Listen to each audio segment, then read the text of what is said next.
अस्सलाम वालेकुम। इंसान की ज़िंदगी में कुछ चीज़ें उसकी ज़रूरत होती हैं और कुछ चीज़ें उसका मकसद। आप ट्रेन में बैठकर दिल्ली से मुंबई को जाते हो तो आपका मकसद मुंबई पहुंचना होता है, ना कि उस ट्रेन में बैठना। वो ट्रेन महज आपकी ज़रूरत है दिल्ली से मुंबई पहुंचने के लिए। बिल्कुल इसी तरह खाना पीना, लिबास, घर, सवारी, मोबाइल और दीगर रोज़मर्रा के इस्तेमाल की ये चीज़ें, ये सब इंसानी ज़िंदगी की ज़रूरियात हैं। मकसद हमारा इस दुनिया में आने का कुछ और है, और वो क्या है? इस छोटी सी ज़िंदगी में अल्लाह को पहचानना और अपनी ख्वाहिशात के मुकाबले में ज़िंदगी के हर शोबे में अल्लाह की बात मानकर ज़िंदगी गुजारना। यह है इस ज़िंदगी का मकसद। लेकिन चूंकि इस वक्त सारी दुनिया पर मगरबी तहज़ीब का कब्ज़ा है और मगरबी तहज़ीब के तसव्वुर में न जन्नत है, न जहन्नम, न क़यामत और न उसके बाद कोई ज़िंदगी, बस यही ज़िंदगी है। लिहाजा वो इसी ज़िंदगी को जन्नत बनाने में लगे हुए हैं। तो मगरबी तहज़ीब के इसी फ़लसफ़े ने हमारे सामने ज़िंदगी की ज़रूरियात को ज़िंदगी का मकसद और मेयार और स्टेटस बनाकर पेश किया, और असल मकसद ज़िंदगी को हमारे सामने से ओझल कर दिया, हमें सिरे से भुला दिया। एक इंसान को क्या चाहिए? दिन में 2 वक्त सेहतमंद खुराक मिल जाए। अब वो ज़मीन पर बैठकर मिले या सोने की टेबल पर बैठकर, मिट्टी के बर्तन में मिले या सोने के बर्तनों में, इन सब से क्या गर्ज है? मकसद तो ग़िज़ा और ताकत हासिल करना है ना। लेकिन मगरबी फ़लसफ़े ने इसे भी ज़िंदगी का मकसद, स्टैंडर्ड, मेयार बनाकर पेश किया कि जितने बड़े और मशहूर रेस्टोरेंट में खाना खाओगे, जितना महंगा खाना खाओगे, प्लेट, फर्नीचर, डेकोरेशन जितने अच्छे होंगे, सोसाइटी में तुम उतने बड़े आदमी कहलाओगे और लोगों में नुमाया नज़र आओगे।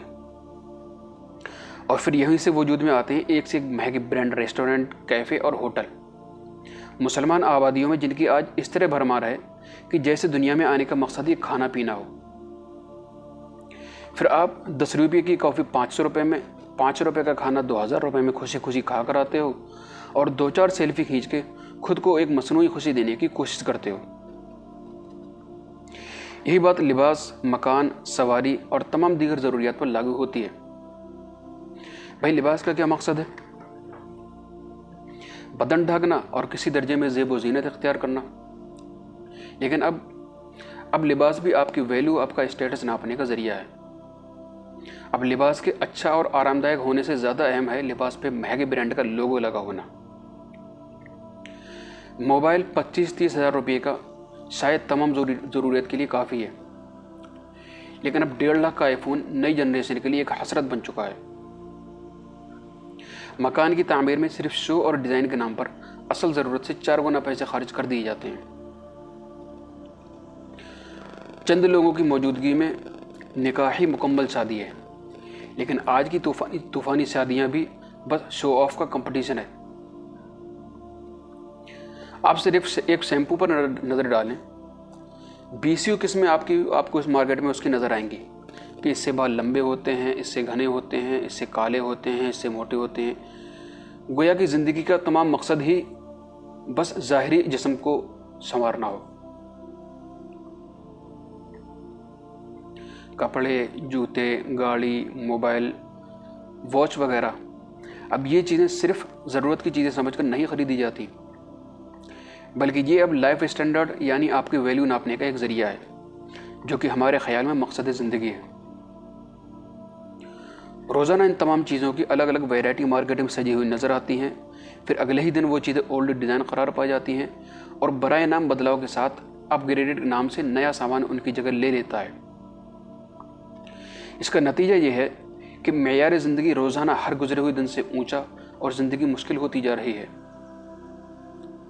हर शख्स अपने सामने अपने से बुलंद मेयार ज़िंदगी रखता है और वहाँ तक पहुँचना अपनी ज़िंदगी का सबसे बड़ा मकसद समझता है।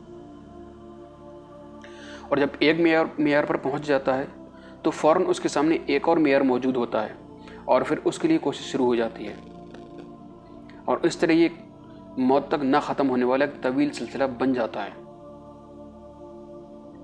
जिसका नतीजा ये होता है कि वो घर जिनमें बेसिक ज़रूरत की, बुनियादी ज़रूरत की लाजमी चीज़ें मौजूद होती हैं और वो घर आसानी से जन्नत का नमूना बन सकते थे, लेकिन किसी गैर ज़रूरी या ख़याली चीज़ की कमी की वजह से दोज़ख का नमूना बन जाते हैं, जहाँ लफ्ज़ क़नाअत बेमानी हो जाता है और क़ल्बी सुकून गायब हो जाता है। बहरहाल फिर जब ये ज़रूरत की चीज़ ज़िंदगी का मकसद बन गई तो अब इंसान की सारी सलाहियतें, तवानाइयाँ, उसकी डॉक्टरी, टीचिंग, इंजीनियरिंग, सारी ताकत और कोशिशें और सारी आमदनी इसी पर सर्फ हो रही है कि किसी तरह ये ज़िंदगी जन्नत बन जाए। और इसी जद्दोजहद में असल मकसद ज़िंदगी क्या था उसका ख्याल भी नहीं आता। शुरू में मैंने ट्रेन की मिसाल दी थी कि ट्रेन हमारी ज़रूरत है। अब कोई आदमी ये देखकर कि ट्रेन में एसी है, आरामदायक गद्दे हैं, खाना भी मिलता है, ये कहे कि ये ट्रेन तो बहुत अच्छी है, लिहाजा मैं कहीं नहीं जाता, मैं तो यहीं रहूँगा, तो दुनिया का हर शख्स उसको बेवकूफ़ी कहेगा, क्योंकि टेम्परेरी सुकून के लिए उसने मकसद को भुला दिया। लेकिन रोज़ाना की ज़िंदगी में हम यही काम करते हैं, ज़रूरत की चीज़ों को मकसद बनाकर उनके पीछे दौड़ते हैं। सारी बात का खुलासा ये है कि खूब पैसे कमाओ, अच्छा खाओ, अच्छा पहनो, अपनी सारी ज़रूरतें पूरी करो, जितनी हो जाए उस पर अल्हम्दुलिल्लाह कहो, जो ना हो सके तो उस पर कोई अफसोस मत करो। ज़रूरतों को सर पर सवार न करो, हासिल करने की कोशिश ज़रूर करो, लेकिन ऐसा जुनून न बनाओ कि उसके आगे ज़िंदगी का मकसद ही भूल जाओ। याद रखें, आप महल में रहें या छप्पर में, फ़कीर थे या करोड़पति थे, बाद वाली ज़िंदगी में ये चीज़ें कोई अहमियत नहीं रखती। वहाँ तो सवाल मकसद ज़िंदगी के बारे में होगा कि उसे कितना पूरा किया। अस्सलाम वालेकुम।